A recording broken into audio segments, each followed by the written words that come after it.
GTS 7, question number 46. Approximate lifespan of crocodile is about its 60 year.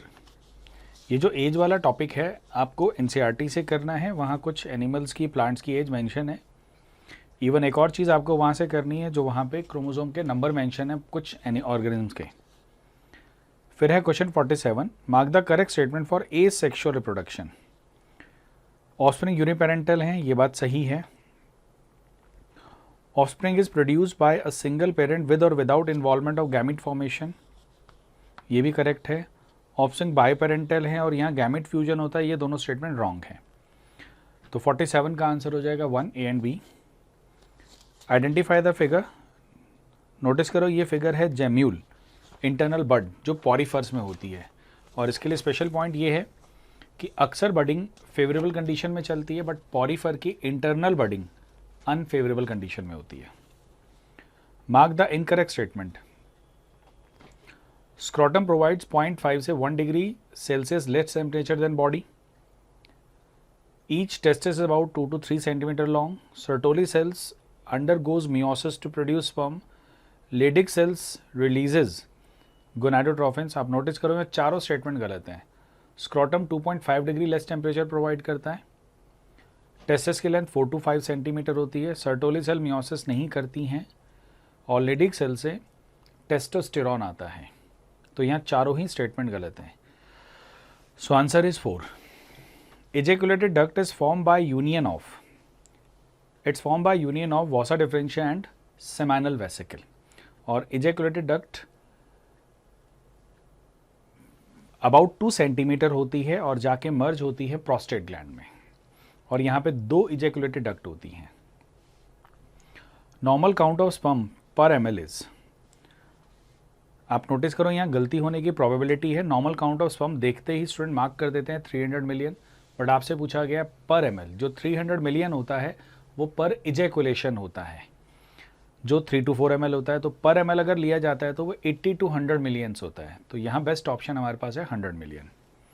52, secretion of that part provides nourishment to unfertilize ova, it's fallopian tube. Fallopian tube के secretion जो glandular part के secretion है वो unfertilised ओवा को, और अगर ओवा फर्टिलाइज हुआ तो डिवाइडिंग जाइगोट को, दोनों को नरिशमेंट प्रोवाइड करते हैं। 53rd, mark the correct sequence for flow of milk.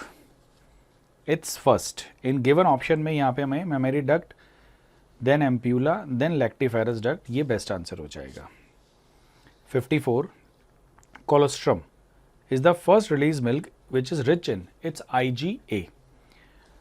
Colostrum में IgA का अमाउंट ज़्यादा है, तो हम एक बात ये कह सकते हैं कि newborn is getting pre-formed antibodies, यानी getting passive immunity।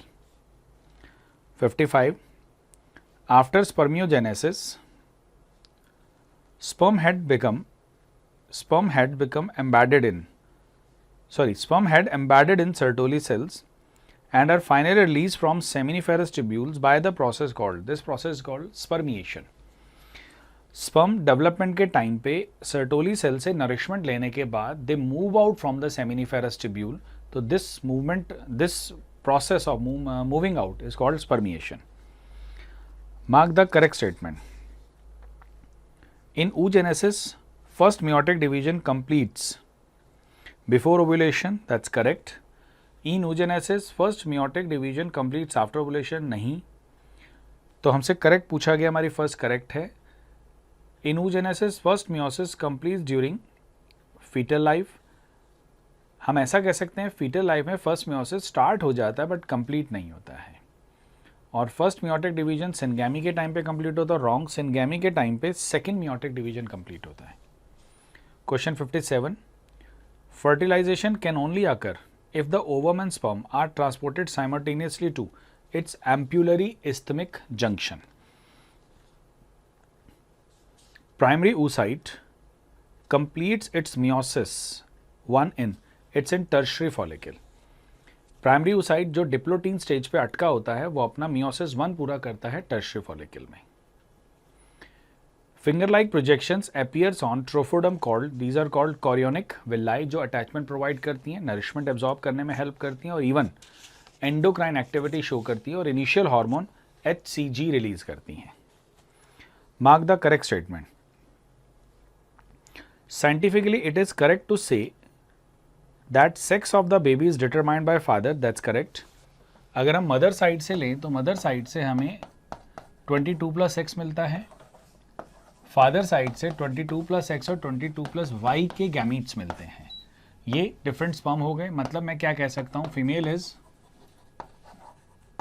Homogametic and male is heterogametic. तो मेल साइड से कौन सा स्पर्म फ्यूज होगा दैट विल डिसाइड। अगर फीमेल का 22+X जो हमेशा 22+X होगा फीमेल साइड से, मेल के 22+X से फ्यूज हुआ तो ये केस होगा फीमेल बेबी। ये दोनों फ्यूज हुए तो ये केस होगा मेल बेबी। तो यहाँ पहली स्टेटमेंट सही है। सेकंड है during spermatogenesis 50% sperms are Y type, ये भी सही है। oogenesis एक डिस्कॉन्टिन्यूस प्रोसेस है, दैट्स करेक्ट, क्योंकि फीमेल बॉडी में जो ओवा रिलीज होता है वो एक्चुअली ओवा नहीं, secondary oocyte arrested at metaphase 2 stage होता है। Spermatogenesis start at fetal life, wrong. oogenesis अगर यहाँ होता तो शायद आंसर करेक्ट हो जाता, तो अब हमारे लिए करेक्ट स्टेटमेंट है A, B and C। 61 human blastulas it's blastocyst. MTP is considered relatively safe during first trimester.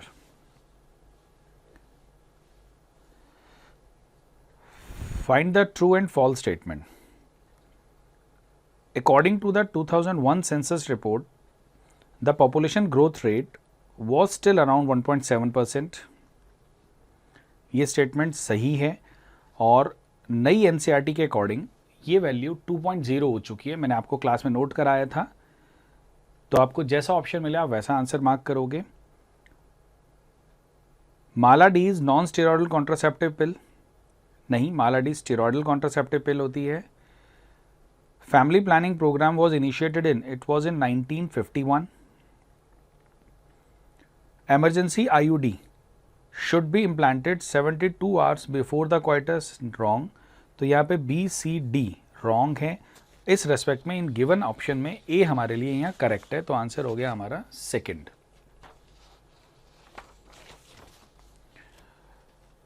64 mark the incorrect statement. Cervical caps and vaults are reusable, ये करेक्ट है, ये रीयूजेबल हैं। LNG-20 हार्मोनल IUD, ये भी correct है। सहेली एक contraceptive pill है develop by central drug research institute Lucknow, ये भी करेक्ट है। Lactational amenorrhoea last for 1 month, ये wrong, it last for 6 month. Which of the following method prevents conception. अगर हम सर्विक्स के म्यूकस की थिकनिंग बढ़ा दें तो स्पर्म की एंट्री को प्रॉब्लम होगी, ऑफकोर्स, इसका मतलब ये पॉइंट सही है। बाय इंक्रीजिंग सर्वाइकल थिकनिंग हम स्पर्म की एंट्री को रोक सकते हैं।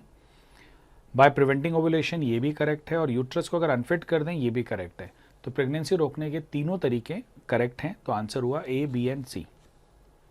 66 method in which couple avoid और abstain from the coitus from the day 10 to 17 of the menstrual cycle. Basically 14 day के आसपास ओवुलेशन एक्सपेक्टेड होता है। अगर ओवुलेशन के डे के 2 to 3 days before and around after the day of ovulation mating को avoid किया जाए तो प्रेगनेंसी के चांसेस कम हो सकते हैं। पर्टिकुलर ड्यूरेशन में मेटिंग को अवॉइड करना इज कॉल्ड पीरियोडिक एब्सटिनेंस। तो हमारे लिए जो स्टेटमेंट गिवन है वो 1 ऑप्शन के लिए गिवन है, पीरियोडिक एब्सटिनेंस के लिए। Mark the incorrect statement. Both LH and FSH attain peak level in the middle of cycle, that's correct. Ovulation के टाइम पे सर्ज ऑफ LH होता है along with small amount of surge of FSH भी होता है। Corpus luteum releases FSH, wrong. Onset of menstrual cycle call menarche, ये correct है। Oestrogen is release by Graafian follicle, this is also correct. 68 chorion develops from its trophoderm. Ectopic pregnancy means, ectopic pregnancy का बच्चों exact meaning है anywhere but outside the uterus, anywhere. It could be fallopian tube and surprisingly it could be liver. How is it possible मुझे नहीं मालूम, explanation ठीक से कहीं भी कोई इसका गिवन नहीं है, बट लिवर में प्रेगनेंसीज देखी गई हैं। तो फिलहाल इन गिवन ऑप्शन में आपका बेस्ट आंसर बनता है सेकंड, क्योंकि फर्स्ट ऑप्शन लिखा है यूट्रस में, सेकंड थर्ड लिखा है यूट्रस या फेलोपियन ट्यूब, और फोर्थ लिखा है वॉर्म, वॉर्म यूट्रस को ही कहते हैं। 70th blank called anti ovulator hormone, this is progesterone. अगर हम फीमेल बॉडी में साइकिल के इनिशियल डेज से ही प्रोजेस्टेरॉन के लेवल को हायर साइड पे रख दें तो वो एफएसएच के लेवल को सप्रेस रखेगा, क्योंकि एफएसएच गोनाडोट्रोफिन है। गोनाडोट्रोफिन में एलएच आता है, वो भी सप्रेस्ड है, तो oogenesis का प्रोसेस शुरू नहीं होगा, और आप कहो एलएच सप्रेस्ड है तो ओवुलेशन भी नहीं होगा। तो इस रेस्पेक्ट में हम कह सकते हैं प्रोजेस्टेरॉन एक एंटी ओवुलेटर हार्मोन है। 71 detection of HCG in urine to confirm pregnancy, this is called Gravindex test. इसमें एक टेस्ट और आप रटें, वर्ड लिखा है Pap smear test. Pap smear test is to detect cancer of cervix, cancer of cervix. जहाँ पे हैमस्टर टेस्ट मेंशन है, हैमस्टर टेस्ट चेक किया जाता है to check the fertilizing power of sperm, यानी स्पर्म की एक्रोसोमल एक्टिविटी को check करने के लिए हैमस्टर टेस्ट करते हैं। तो 71 का हमारा फिलहाल ये आंसर है 1। 72 LH in human female helps in milk secretion, called ovulation hormone, activates Leydig cells to secrete androgen, facilitates luteinization of granulosa cells। तो अब नोटिस करो, हमें पहला कहा गया it helps in milk secretion, ये मिल्क सेक्रीशन में हेल्प नहीं करता है। उसके बाद है इसको, ये ओव्यूलेशन में हेल्प करता है, हाँ इसको ओव्यूलेटरी हार्मोन कहते हैं। उसके बाद हमारी स्टेटमेंट है activates Leydig cells to secrete androgen, and the fourth is facilitates luteinization of granulosa cell. इनका मीनिंग देखिए, आपको याद हो ग्राफियन फॉलिकल में थीका एक्सटर्ना और फिर थीका इंटरना है। थीका इंटरना से हमें हार्मोन मिलता है एस्ट्राडायोल। एस्ट्राडायोल का सर्ज एलएच को कॉल करता है, और एलएच का एक काम होता है थीका इंटरना की एंडोक्राइन एक्टिविटी चेंज करना। रादर आपको याद हो, एंडोक्राइन एक्टिविटी को एस्ट्राडायोल से प्रोजेस्टेरॉन की तरफ लेके जाना। इस स्टेप को हम ऐसा कह सकते हैं कि ये ल्यूटिनाइजेशन का एक स्टेप माना जाता है। तो एलएच ह्यूमन फीमेल में ग्रेनुलोसा सेल्स का काम करेगा, ये बात सही है। तो हमारा बी करेक्ट हो गया, डी करेक्ट हो गया। अब कुछ ने गलती से सी को करेक्ट माना होगा। क्वेश्चन नोटिस करो, एलएच इन ह्यूमन फीमेल बात हुई है, मेल बात नहीं हुई है। तो हमारे लिए आंसर हो गया बी करेक्ट है, डी करेक्ट है। देन 73rd, और हाँ जो मैं आपसे ल्यूटिनाइजेशन कह रहा था, थीका इंटरना की एंडोक्राइन एक्टिविटी चेंज हो रही है वो एस्ट्राडायोल से टुवर्ड्स प्रोजेस्टेरॉन जब कॉर्पस ल्यूटियम बनेगा उसके लिए हो रही है। In a normal pregnant women the amount of total gonadotrophin activity was assessed, the result expected was high level of circulating FSH LH in uterus to stimulate implantation of embryo, high level of circulating HCG to stimulate endometrial thickening, high level of FSH and LH in uterus। पहले तो देखो बच्चों, first और third option में uterus word गलत आ रहा है, level blood में हाई होंगे, ठीक है। फिर है fourth, high level of circulating HCG to stimulate estrogen and progesterone synthesis. ये करेक्ट होगा, आपको सेकंड भी करेक्ट लगेगा, क्योंकि आप क्या सोचेंगे, HCG ने फाइनली प्रोजेस्टेरॉन को कॉल किया और प्रोजेस्टेरॉन ने थिकनिंग की, दैट्स ट्रू, बट वो काम प्रोजेस्टेरॉन ने किया, पर HCG ने क्या किया, HCG ने एस्ट्रोजन और प्रोजेस्टेरॉन को कॉल किया। तो out of second and fourth is best. 74th, identify the hormone with its correct matching of source and function. Atrial natriuretic factor, ventricular wall से आ रहा है और ये ब्लड प्रेशर इंक्रीज करता है, नहीं, ये ब्लड प्रेशर डिक्रीज करने में हेल्प करता है। ऑक्सीटोसिन पोस्टीरियर पिट्यूटरी से आता है, growth and maintenance of memory gland, wrong. Melatonin pineal gland से आता है और एक normal sleep awake cycle regulate करता है, ये करेक्ट है। प्रोजेस्टेरॉन कॉर्पस लुटियम से है, stimulation of growth and activities of female secondary organ, ये काम एस्ट्रोजन का होता है। तो यहाँ हमारे लिए बेस्ट आंसर हो गया third. 75th, a cross section at the midpoint of the middle piece of human sperm will show, it will show mitochondria and 9+2 arrangement of the microtubules, क्योंकि मिडिल पीस में माइटोकॉन्ड्रिया भी हैं और 9+2 flagellar arrangement वहाँ पे मिलता है। 76, correct sequence of cleavage, zygote, fertilization, gastrula and blastula. पहले यहाँ पे हमें मिलेगा फर्टिलाइजेशन, उससे बनेगा बच्चों जाइगोट, फिर होगा क्लीवेज, उसके बाद होगा ब्लास्टुला, फिर हो जाएगा गैस्ट्रुला। तो हमें गिवन वर्ड्स को अगर सीक्वेंस दे दें 1 2 3 4 5, तो अरेंजमेंट ऐसा हो जाएगा 3 2 1 5 and 4। An important function of progesterone is to prepare uterus for pregnancy, gives anti gonadotrophic effect, maintenance of pregnancy, to stimulate ADH, नहीं। तो यहाँ पे A, B और C तीनों स्टेटमेंट करेक्ट हैं, तो हमारा आंसर हो गया 4। Correctly match pair are clitoris, it's erectile body in female, homologous to penis of male, that's correct. Glans penis का हो या पेनिस का हो, वो करेक्ट है। सेक्सुअल इंटरकोर्स क्वाइटस को कहते हैं, ये भी करेक्ट है। Colostrum secretions found in seminal fluid, this is wrong. Colostrum first release milk होता है after delivery.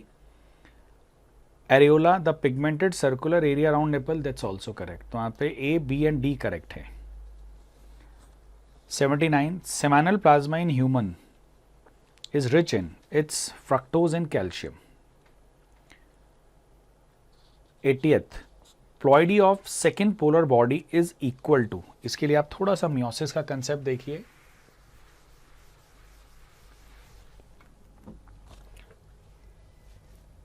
फीमेल में से मैंने एक सेल ली ऊगोनिया जो 2n है, वो बना प्राइमरी oocyte जो ग्रोथ फेज से बना, तो अगेन 2n है। दैट अंडरगोज मियोसिस 1, तो बना सेकेंडरी oocyte और फर्स्ट पोलर बॉडी। यहाँ पे मियोसिस 1 हुआ है और आप जानते हैं मियोसिस 1 रिडक्शनल डिवीजन है, तो ये दोनों बॉडी हो चुकी हैं N23, बट एक स्पेशल पॉइंट के साथ, ईच क्रोमोसोम हैज 2 क्रोमैटिड्स। उसके बाद सेकेंडरी oocyte फर्दर आगे ओवा बनाएगा या ओटेड बनता है, पहले वही ओवा है और वहाँ बनेगी सेकेंड पोलर बॉडी। तो आप नोटिस करो सेकेंड पोलर बॉडी मियोसिस 2 का रिजल्ट है, तो यहाँ अभी भी N23 है, बस फर्क इतना होगा each chromosome has 1 chromatid. Primary oocyte के बाद मियोसिस 1 से रिडक्शनल डिवीजन में दोनों चीज़ों में क्रोमोसोम नंबर हाफ हो गया, इसने आगे डिवाइड किया तो दोनों में 23 क्रोमोसोम है, बट क्रोमैटिड का नंबर हाफ हो गया। इसका मतलब इसकी प्लॉइडी इनके साथ सेम है, इसके साथ सेम है, इन दोनों की प्लॉइडी सेम है, इन दोनों की प्लॉइडी सेम है, बट इनका DNA कंटेंट इससे डबल है क्योंकि इनके हर क्रोमोसोम के पास 2 क्रोमैटिड हैं। तो अब हमारा क्वेश्चन है ploidy of second polar body, यानी ये इज इक्वल टू ooted, ये बात करेक्ट है। सेकेंडरी oocyte, यहाँ ऑप्शन में सेकेंडरी स्पर्मेटोसाइट कर दिया है, बात करेक्ट है बच्चों। अगर आप स्पर्मेटोजेनेसिस की बात करोगे तो वहाँ पे मियोसिस 1 के बाद जो बनता है वो सेकेंडरी स्पर्मेटोसाइट बनता है, तो वो भी सेम है। प्राइमरी स्पर्मेटोसाइट किसके इक्विवेलेंट होगा, प्राइमरी oocyte के जो डिप्लॉयड होगा, तो यहाँ प्लॉइडी किस किस के साथ सेम हो गई, ooted जो हैप्लॉइड है, सेकेंडरी स्पर्मेटोसाइट जो हैप्लॉइड है। 81st, the second maturation division of mammalian ovum occurs until after ovum has been penetrated by the sperm. ये बात करेक्ट है. जिस वक्त स्पर्म पेनिट्रेट करता है उस वक्त उसका सेकेंड मियोटिक डिवीजन यानी मियोसिस 2 कंप्लीट होता है. और हम जानते हैं ओवा सेकेंडरी oocyte स्टेज पे रिलीज होता है जो मेटाफेज 2 पे अरेस्टेड था. अभी उसका एनाफेज 2 और टीलोफेज 2 होना बचा हुआ था. 82. Which one of the following statement about human morula is correct? It has far less cytoplasm as well as DNA than an uncleaved zygote. Row, it has almost equal quantity of cytoplasm as an uncleaved zygote and much more than DNA. ये बात correct है. Third option है it has more or less quantity of cytoplasm, equal quantity of cytoplasm as an uncleaved zygote but much less DNA. DNA less नहीं होगा. It has more cytoplasm, cytoplasm ज़्यादा नहीं होगा और डीएनए भी तो ज़्यादा है बट साइटोप्लाज्म ज़्यादा नहीं होगा. तो यहाँ बेटर ऑप्शन हो गया second. 83rd. In human female the blastocyst forms placenta even before implantation, get implanted in uterus third day, 3 days after the ovulation, never get nutrition from uterine endometrium secretion, gets implanted in the endometrium by trophoblast cell. इन सारी statement में आप notice करो fourth statement सही है. तो 83rd का answer है fourth, क्योंकि ब्लास्टोसिस्ट इम्प्लांट 7th डे होता है. इवन ओव्यूलेशन से बात करोगे तो 8th डे, क्योंकि एक दिन उसको फर्टिलाइज होने में लगता है और 7 दिन उसको वहाँ करीब इम्प्लांट होने में लगते हैं. फिर है 84th.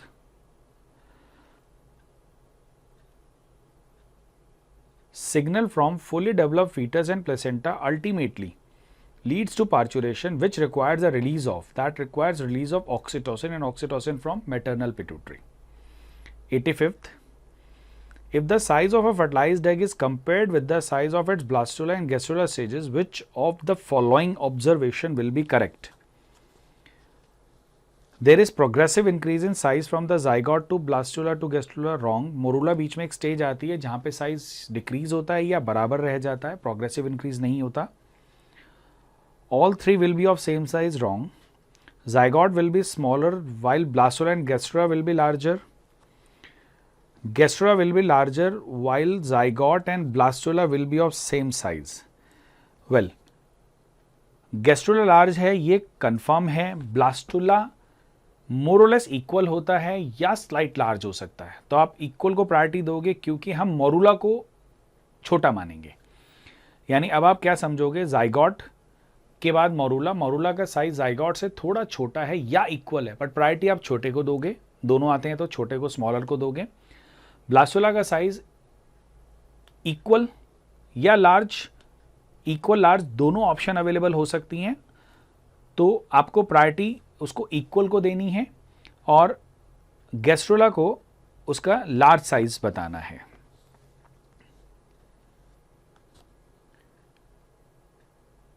वेट एक मिनट, हम इसको फिर डिस्कस करते हैं. मैं ऑप्शन आपको रिपीट कर रहा हूं, सॉरी. पहला है there is a progressive increase in size from the zygote to blastula to gastrula, ये रॉन्ग हो गया. All the three will be of same size, ये भी गलत है. देखिए थर्ड ऑप्शन में लिखा है zygote will be larger than blastula while gastrula is larger than zygote. देखिए थर्ड ऑप्शन में लिखा है zygote is larger than blastula. zygote blastula large नहीं होता. ब्लास्टुला या तो आप इक्वल ले सकते हो या ब्लास्टुला बड़ा होगा, और gastrula is larger than zygote, ये सही है. तो थर्ड ऑप्शन यहां गलत हो गई. अब बचता क्या है, gastrula will be larger while zygote and blastula will be of same size. हाँ, ब्लास्टुला सेम और लार्ज दोनों है, क्योंकि ब्लास्टुला इम्प्लांटेशन के टाइम पे थोड़ा सा बड़ा हो जाता है, 150 माइक्रोन मीटर होता है और ओवा 100 माइक्रोन मीटर होता है. तो ब्लास्टुला बराबर से साइज बढ़ाता है. तो अगर हमें ऑप्शन मिलता है कि इम्प्लांटेशन के टाइम पे एट दैट टाइम वो बड़ा है साइज में, और वैसे मैंने शायद मिस्टेक की है, आप ऐसा ही माने, ब्लास्टुला और zygote में अगर आपसे बड़ा साइज पूछा जाए तो आप ब्लास्टुला को बड़ा लिखेंगे जाइगोट से।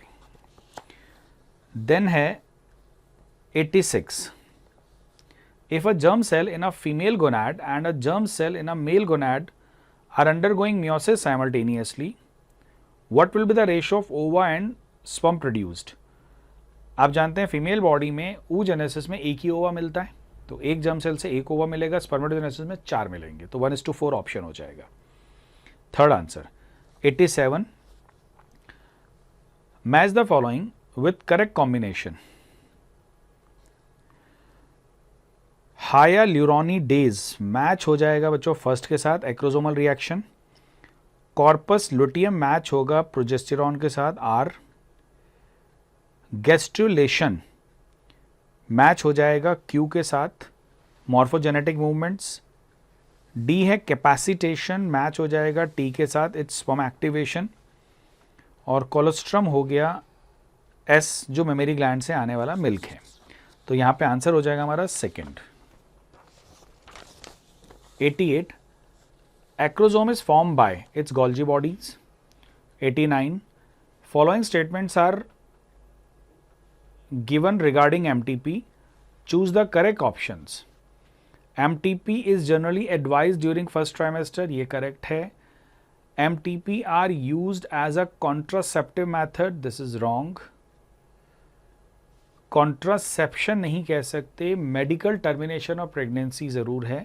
कॉन्ट्रासेप्शन होता है प्रेगनेंसी ही ना होने दी जाए। MTPs are always surgical, wrong. RU486, some tablets are there जिनके थ्रू अबॉर्ट किया जाता है, वो नॉन सर्जिकल मैथड हो गया। MTP requires the assistance of qualified medical personnel, that's correct. तो यहाँ पे आंसर हो गया A एंड D, यानी third. Now the last question, given below are 4 methods and their mode of action in achieving the contraception. Select their correct matching from the 4 option that follows. First है the pills. Pills के साथ match हो जाएगा R, it prevents ovulation. हम पिल को यहाँ फिलहाल consider कर सकते हैं स्टेरॉयडल पिल, क्योंकि और कुछ हमारे यहाँ मैच नहीं करता। B ऑप्शन है कॉन्डोम, ये मैच हो जाएगा P के साथ, it prevents entry of sperm. Vasectomy C match हो जाएगा S के साथ, सीमन में स्पर्म्स नहीं होंगे। और D मैच हो जाएगा Q के साथ, कॉपर टी, जो मोटिलिटी ऑफ स्पर्म को रिटार्ड करेगा। तो हमारे लास्ट क्वेश्चन 90th का आंसर हो जाएगा 1।